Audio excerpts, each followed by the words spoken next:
The Phyrexian invading force is making its way across the multiverse, spreading its evil agenda like oil, led by the most dastardly of monarchs, Elish Norn.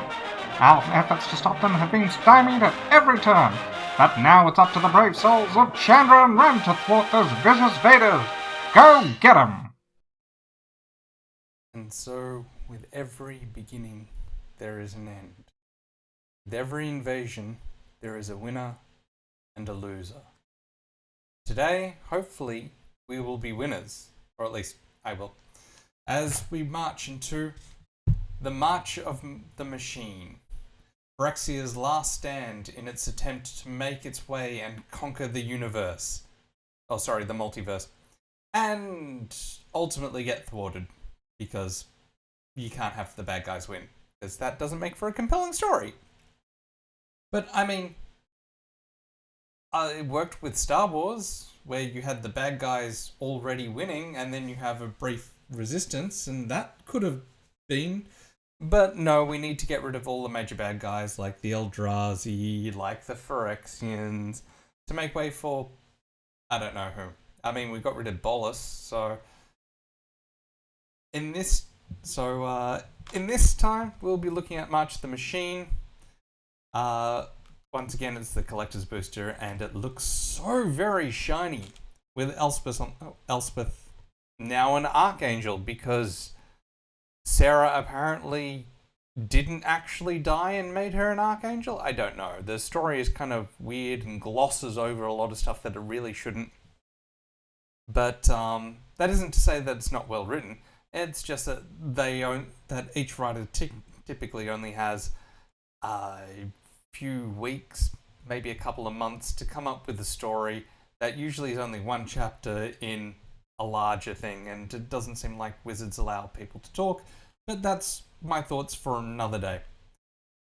Instead, we'll be opening March of the Machine, and this time I only have a couple of things that I'm particularly after. I've also got my handy dandy scissors, because, well, it's the Collector's Booster, and usually it's a 50-50 chance that I'll need them.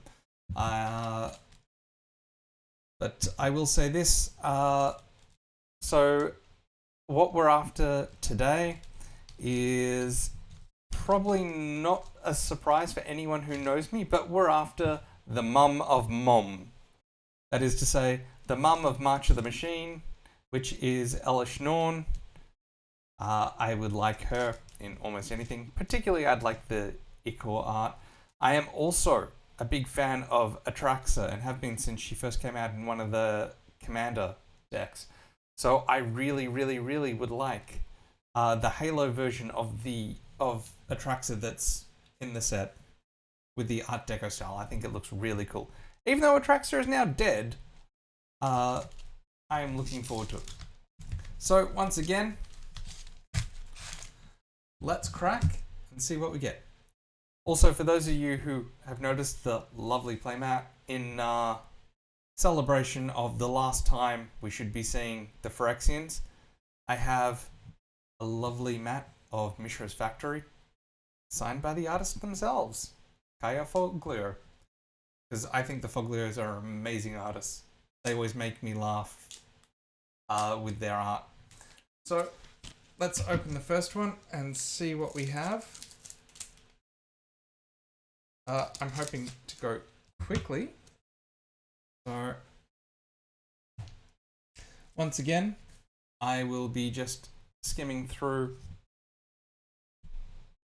the commons, placing the basic lands somewhere else. So we have our commons pile, which we don't really care too much about. We've got our uncommons and our flippers, so in other words, they are a card on one side, and then they turn into a Phyrexian because they get completed, like all good people should be. Nice full art. Oop, losing half the cards here. Nice full art land. I believe that this is supposed to be Eldraine, because you've got the nice little. But I also love how on every single card you've got a hidden Phyrexia symbol. Like, you can't really see it in this. Like, yes, it's pretty obvious here, but if you have a look in the background, like if you can find online a good image of it, you'll see that some of the trees in the background are forming the Phyrexian symbol. So I like that. And we're off to a strong start with Chandra Hope's Beacon. Now, usually I've seen all the cards and mulled over them, but for March of the Machine, it was drips and drabs, and then some of them got released in story, so I haven't seen some of them. 6 drop for 5, yeah. Whenever you cast an instant or sorcery spell, copy it. You may choose new targets for the copy. It triggers only once per turn. Pretty decent. Add 2 mana in any combination of colors. That's weird for red, but I love it. Exile the top 5 cards of your library. You may cast, yep, that's great for Prosper. And Chandra Hope's Beacon deals X damage to up to 2 targets. Okay. That's pretty Chandra-y. I can't say anything about it. It's Chandra. Maybe the copying is kind of new, and that typically is Will and Rowan, but pretty decent. I got nothing to say. Nothing bad. Breach the Multiverse.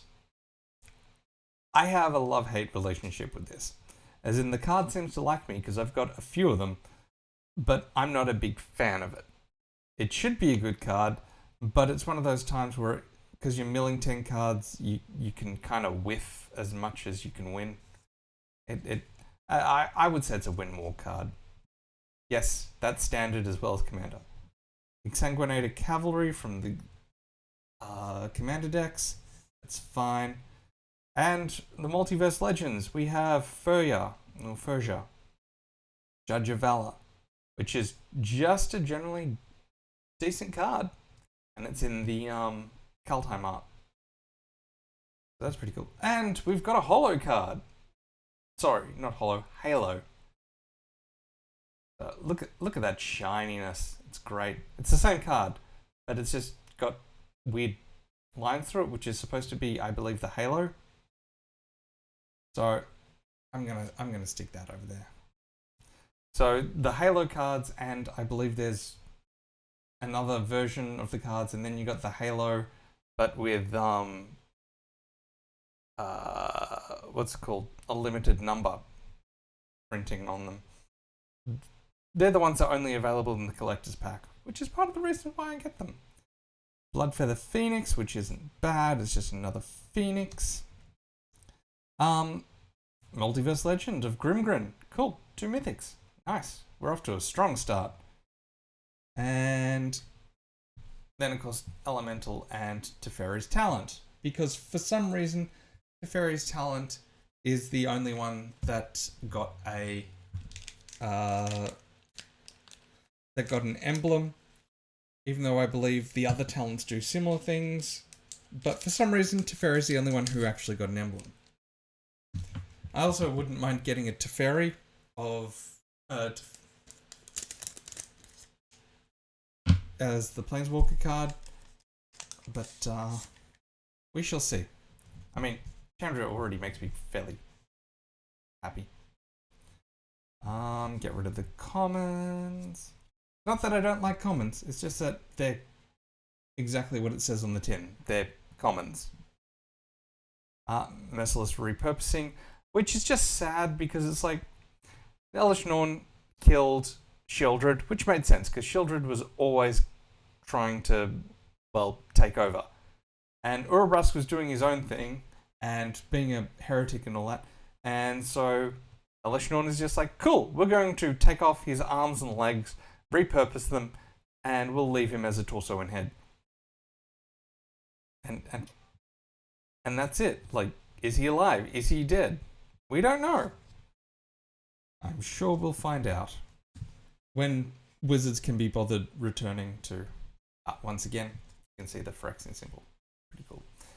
We'll find out when we return to New Phyrexia, which is now exiled because Zalfir and New Phyrexia sort of like changed places, and Zalfir now became its own plane with the 5 suns rotating around it. And I don't know. It seems like a weird cop-out, but yeah. Polychronos, reborn as a Phyrexian. Mwahahaha. See, so many good cards. Ozolith, the Shattered Spine. I like it. It's pretty good for Commander, mainly if you have Populate or if you like playing a lot of 1/1 counters. Pretty good. It's probably nothing to write home about. Interdisciplinary Mascot. Cool. It's fine. It's high cost. It's a fine card. Tetsuko. Good old Tetsuko. Great for a ninja deck. If I recall, creatures you control with power or toughness 1 or less can't be blocked. Pretty good for ninjas. There's a better ninja one, but she's also good for ninja. And at uncommon, you would hope so. In the Fangbearer, not much to say about that. Hey, alternate art, Jeru and Hazaret. Okay. This probably will cause me to digress a bit. So, way back when there was... Wizards were obviously trying to get people to spend more money. And some of you will know this and some of you may not. And for those of you who know this, I'm sorry. For those of you who don't, here is the short story. So they came out with these things which were basically like, I believe the first one was the Zendikar Expedition lands, which were popular lands that had been reprinted in brand new art with brand new border and all that. And they could only be got in, I think it was 1% of packs. Because there weren't any collectors or set boosters back then. It was draft boosters and you had to hope. I think they also did box toppers. Anyway. So that proved really popular and sold them a lot of packs. Because people really liked the art. So then they did it again. So then they tried it a few years later with, again, Zendikar Expeditions. Then that also proved to be popular. So then the set after, they tried what were called Kaladesh Inventions, which again were popular cards like Swiftfoot Boots, Vidalcan Shackles and things like that, but with really nice looking art around the border and new art, and it had sort of a thematic feel to it. Then the set after was Amonkhet. And for that, because it was an Egyptian themed, they went with Amonkhet Invocations, which were spells and which were basically enchantments, sorceries, and instants done in this sort of style. Now, I don't really have a picture that I can show you at the moment, but basically the biggest thing that was levied against them was the fact that they were impossible to read. So you had hieroglyphics on either side with the name in the middle in pseudo hieroglyphics, which meant that if it said days, you couldn't read that it was days, and then it had the pseudo hieroglyphics here as well in the type line, which means you couldn't see it. The text itself in the middle was perfectly fine and was legible, and the art around the borders and everything was pretty good. The problem was, though, you didn't really know what card you got. Unless you knew the card and what it did, it was pretty hard to read. So it looks like they fixed it by having proper text now. But it was this sort of style. So I kind of like that that they went back with the current text, but yeah.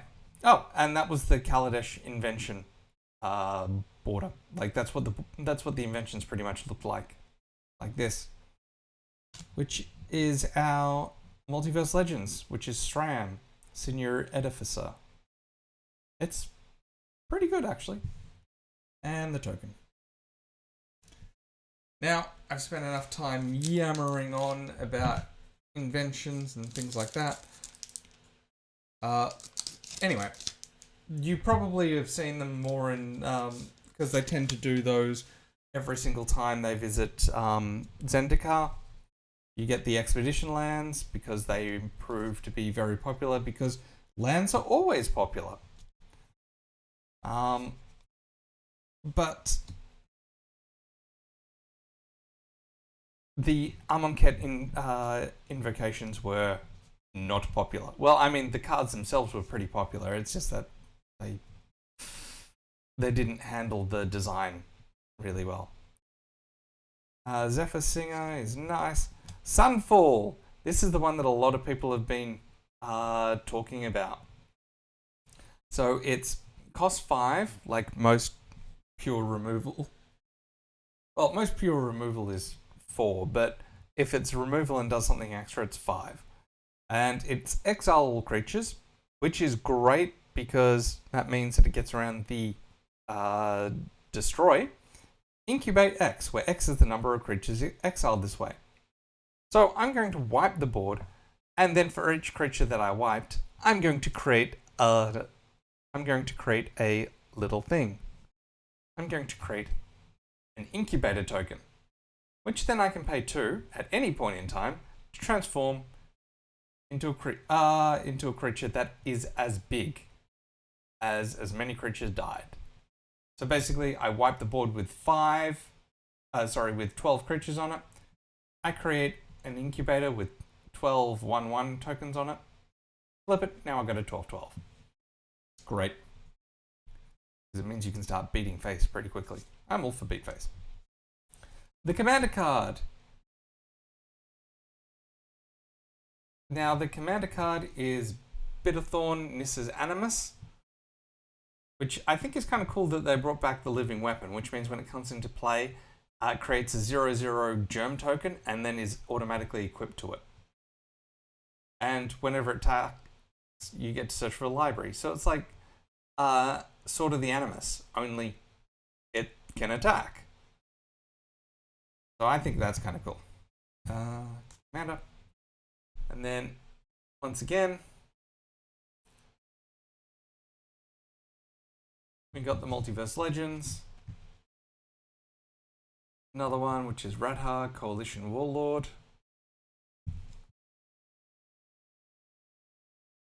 Glistening Dawn. Now, I played this in the draft last week. This was actually a really fun card to play with. So it costs 4, and you incubate X twice, where X is the number of lands you control. So more often than not, you're going to be incubating, you're going to get 2 4/4s, which is pretty good, just for 4. Niv Mizzet Reborn is just a reprinting of Niv Mizzet Reborn, only with new, cooler looking art. And that's also Multiverse. And of course, we have our token. Yeah, it was funny because Glistening Dawn I did not expect to be that good. Like, I expected it to be pretty good, but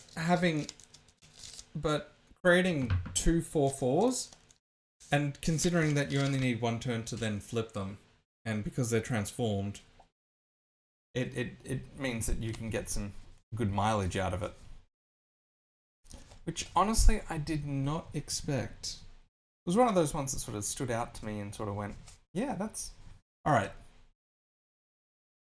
So here we see our first battle. And yes, it's an uncommon, and it's Invasion of Kamigawa. But, I'm not sure how battles will go. So when a battle enters... So this is a battle siege, and when it enters play, I get to choose an opponent, and that opponent now is chosen to defend this particular battle, which means when I attack, I can attack a player or I can attack the battle. Now the battle has a life of 4, and usually it says when the battle enters the battlefield, it does something. Usually it does something that helps the person who cast it.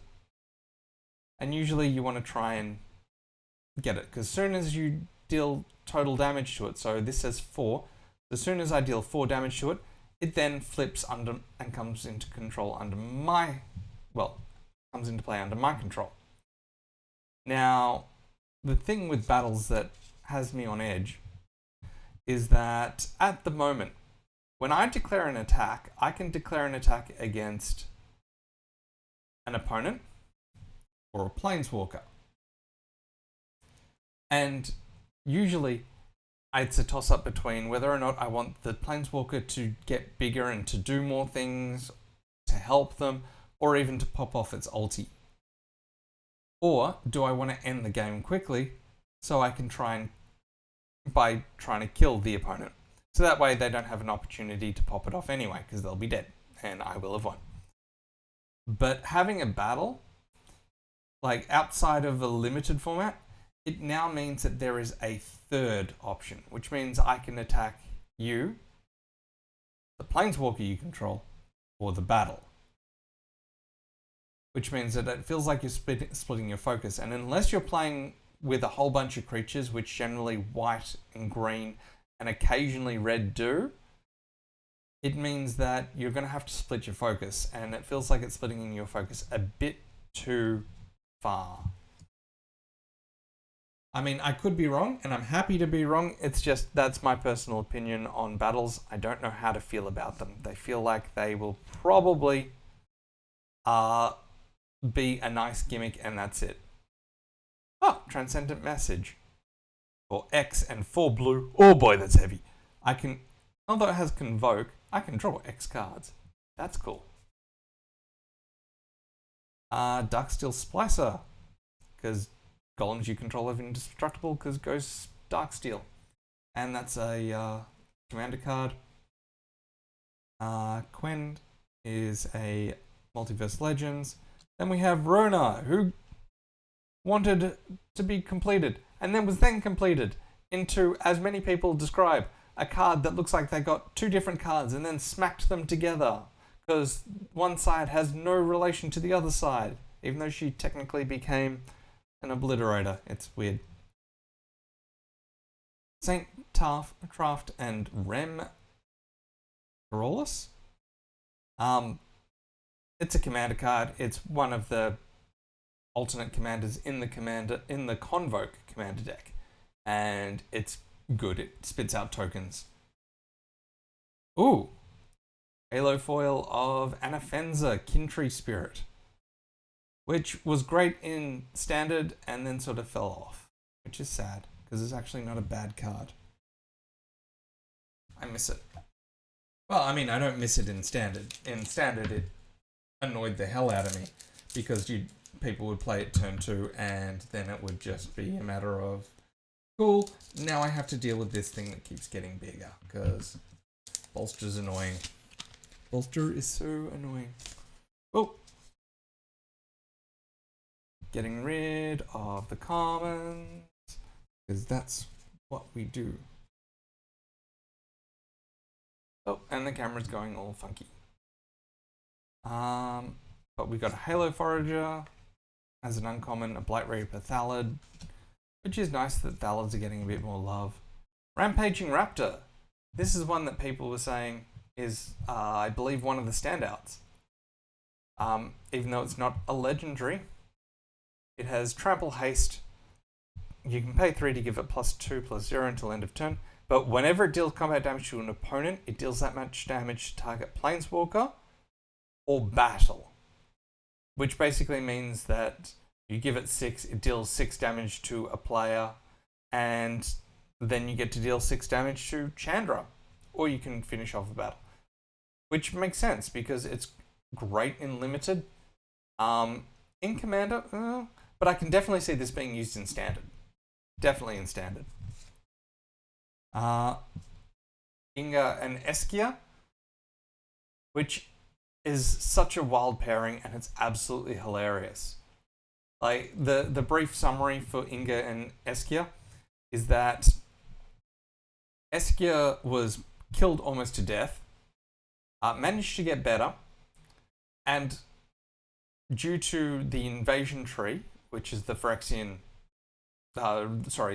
due to the Realm Breaker, which is the Phyrexian tree, Phyrexian version of the Kaldheim tree,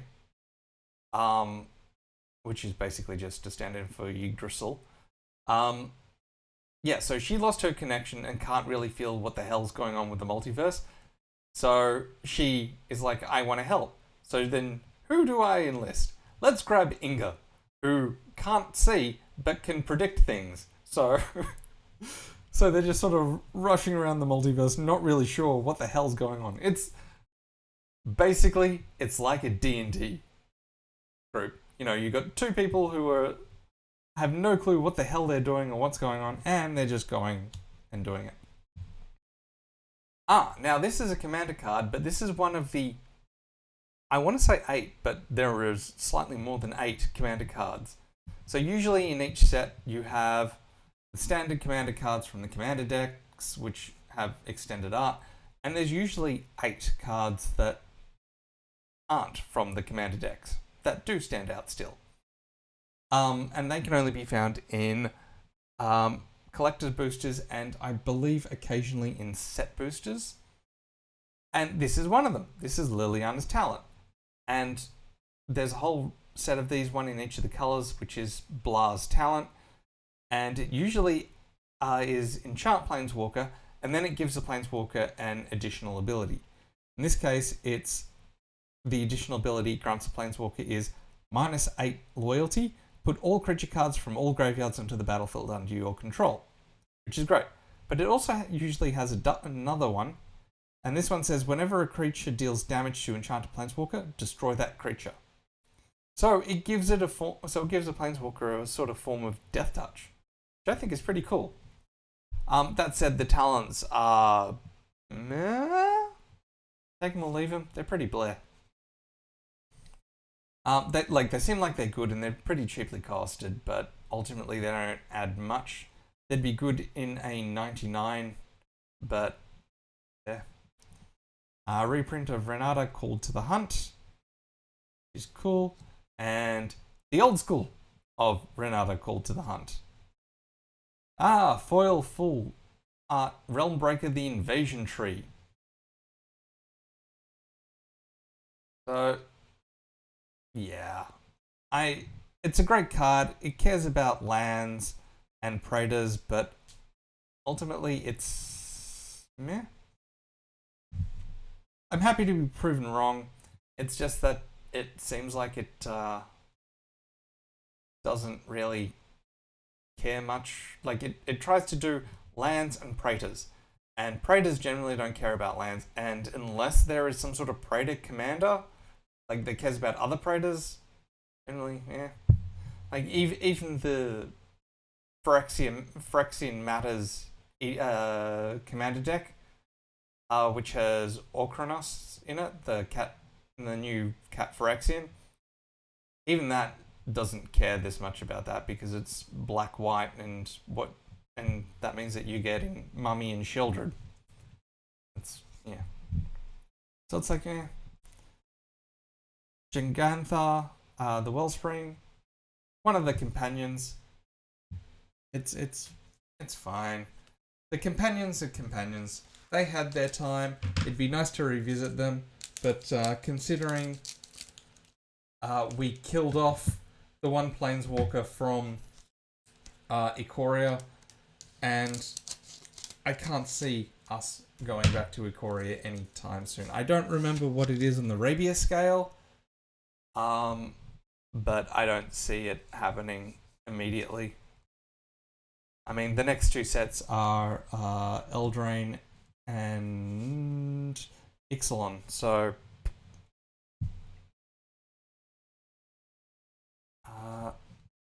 there's that. Oh, hey!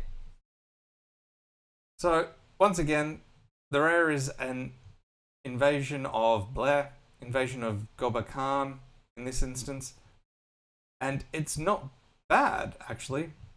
So when it comes into play, it basically, I forgot the name of the card. When it comes into play, look at your opponent's hand, select a non-land card from it. It's exiled and costs 2 more for the opponent to cast. But on the flip side,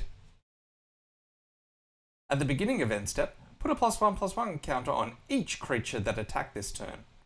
And then you can sacrifice it, like sacrifice the enchantment, to give creatures you control hexproof and indestructible until end of turn. So, even though I'm not a big fan of battles, that is definitely one that is worth considering to have.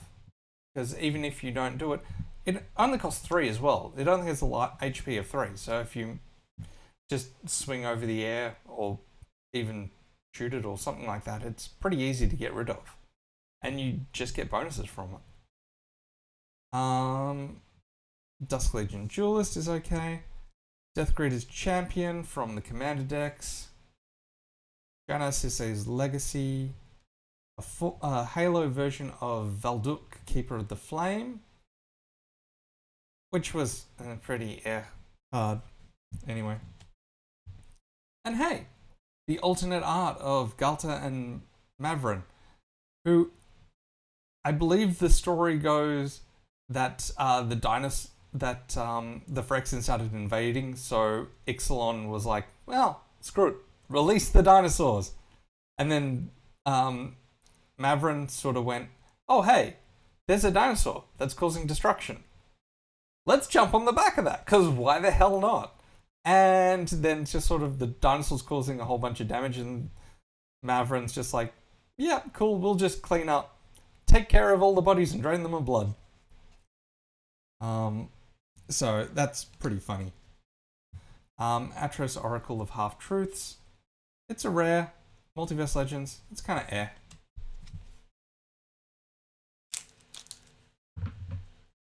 I mean, I would like... I mean, look, I don't expect the Multiverse Legends to be amazing. And some of them are just plain, but for the most part, I don't mind them. I think it's a nice thing to have, and it sort of adds to the idea that it's a multiversal, that things are actually multiversal.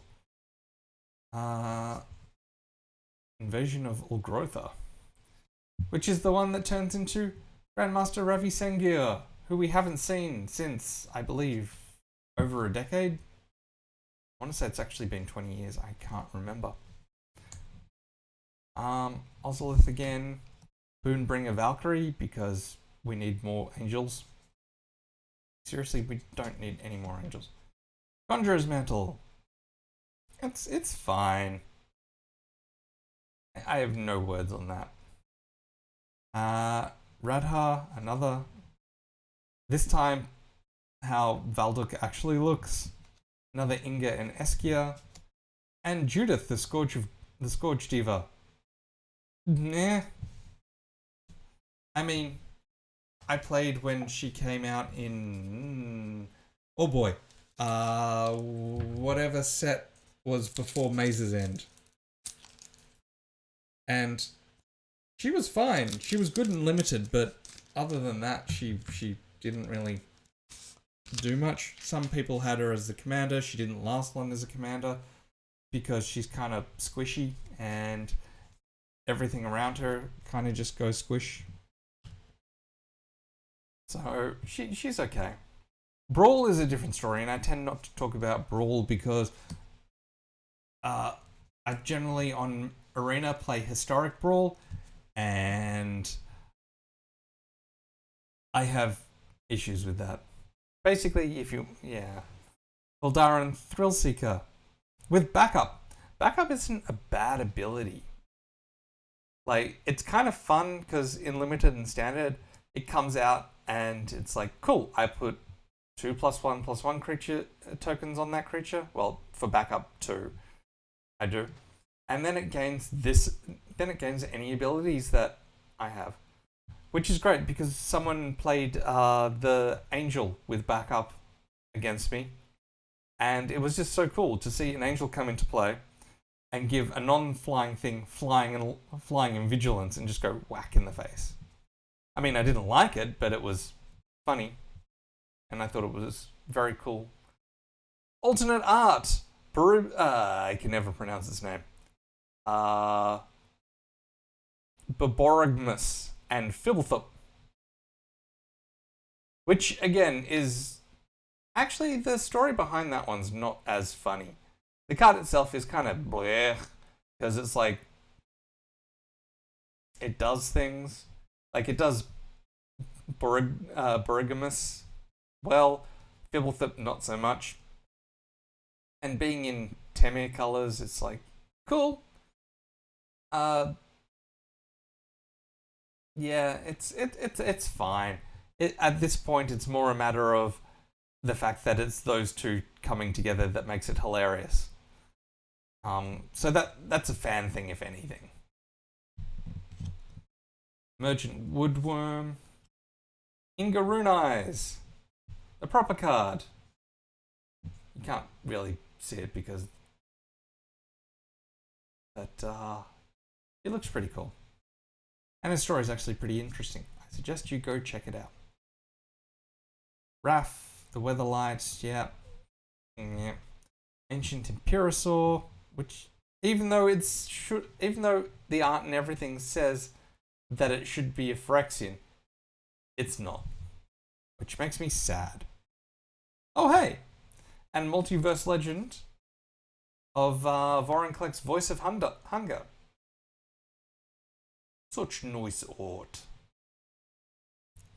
Yep, that's in the Icor art.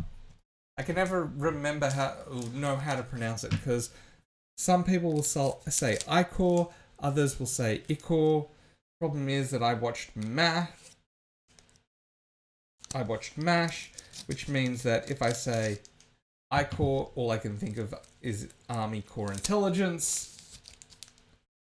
But again, you can also say Icor, but that makes it sound bad.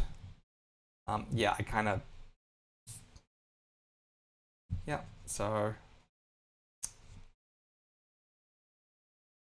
I like how this card's called Failed Conversion. Just like, whoops, we done screwed up. Proof that even though Phyrexians are perfected beings, they're not perfect. Which doesn't really make sense, but it makes it all the more funny. To me, anyway. Kogla and Yidaro! Two beings that you would never thought would ever come together. And according to the law, they didn't. It's more sort of Kogla is just hanging around on Yidaro's back. Yidaro is just marching along, and Kogla's throwing things and destroying stuff, and Yidaro's like, "What? What's going on? Huh? What's that? Oh, something disappeared out of my. Okay, I'll just keep going."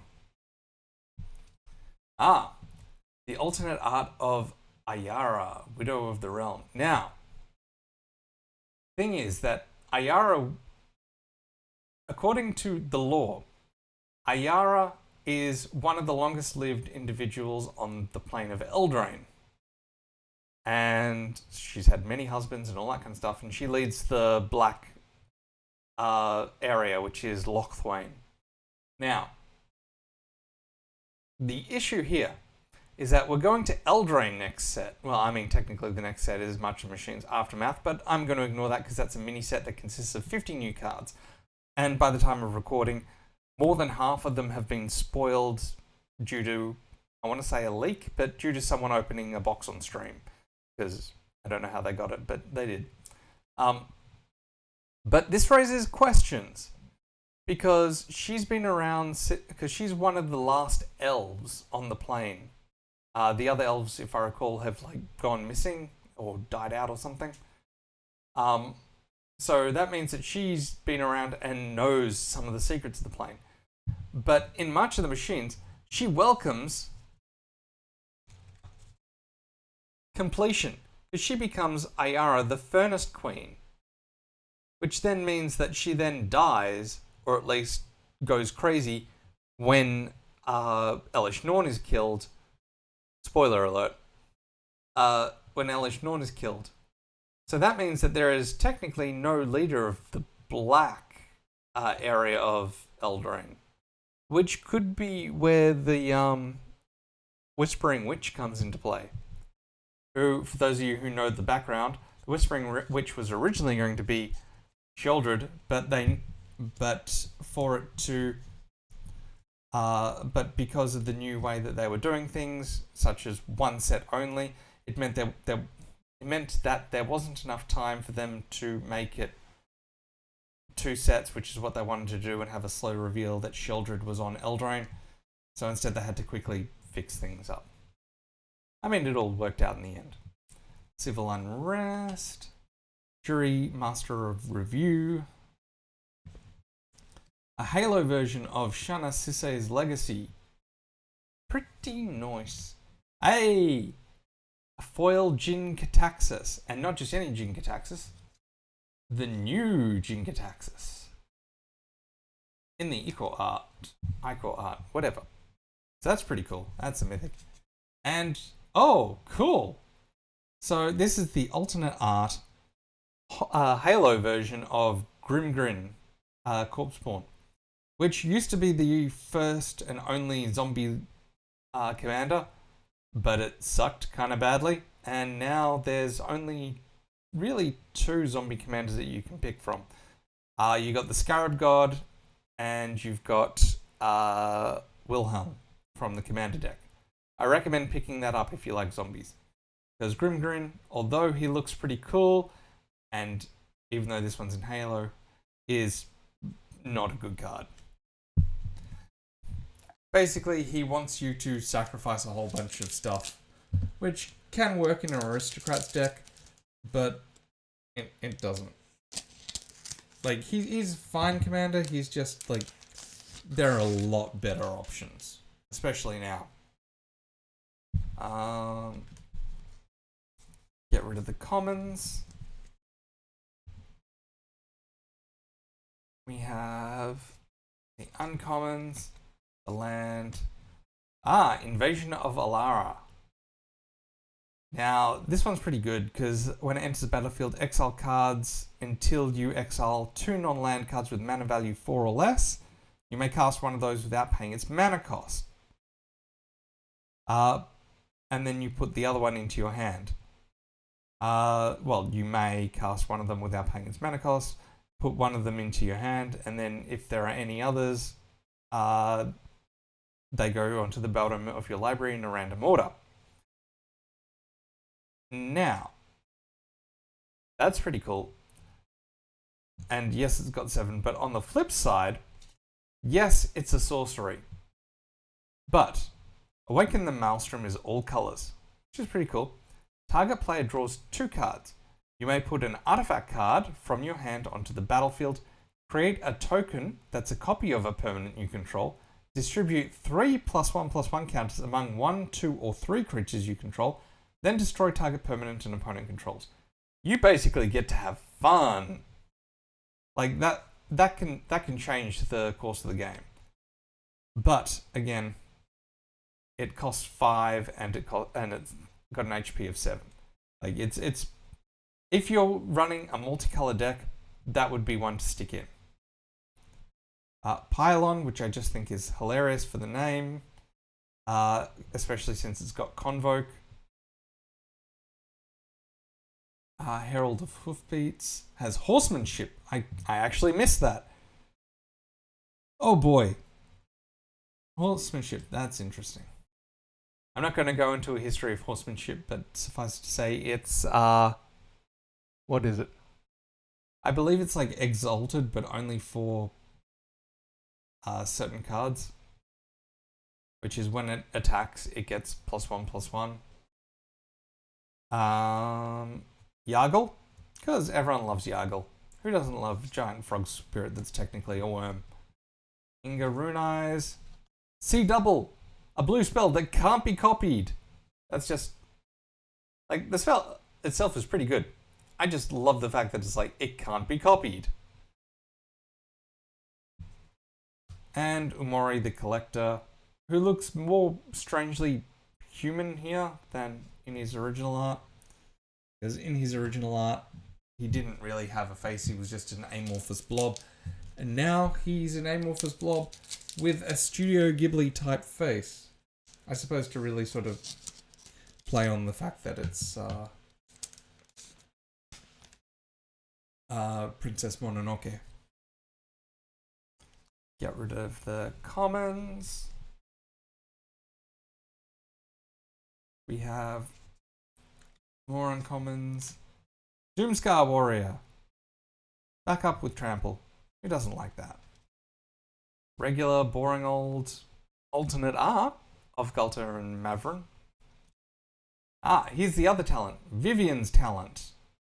And this one is Enchant Planeswalker. It gives them +1. Look at the top 4 cards of your library. You may reveal a creature or land from among them and put it into your hand. Put the rest on the bottom in a random order.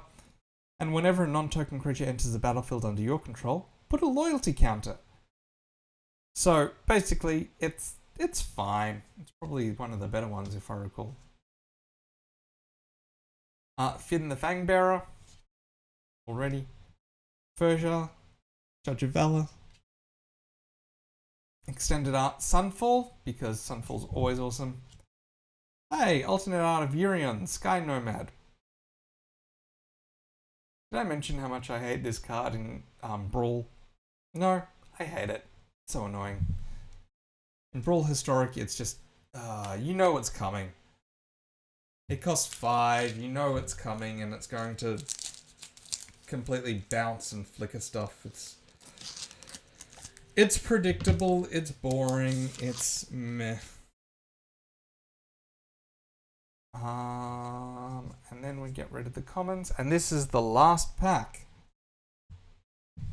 So we're doing okay for mythics. It's been an okay. Surge of Salvation, which is the one that everyone is talking about. So it costs 1, it's an uncommon, and you and permanents you control gain hexproof until end of turn. Prevent all damage that black and or red sources would deal to creatures you control this turn.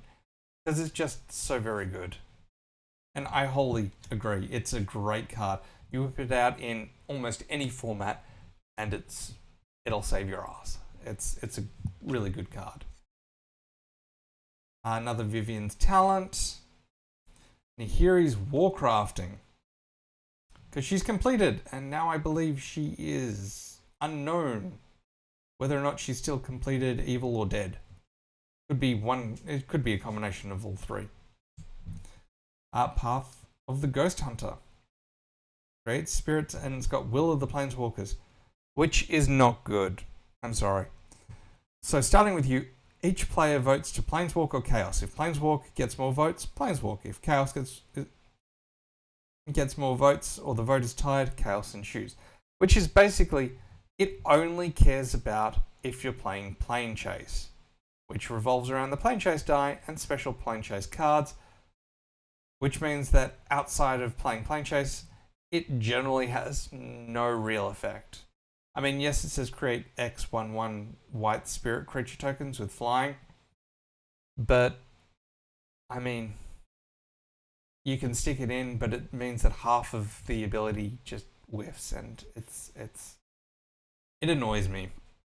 Because it's not a bad card, it's just that it's got Will of the Planeswalkers, which severely limits how and when you can play it.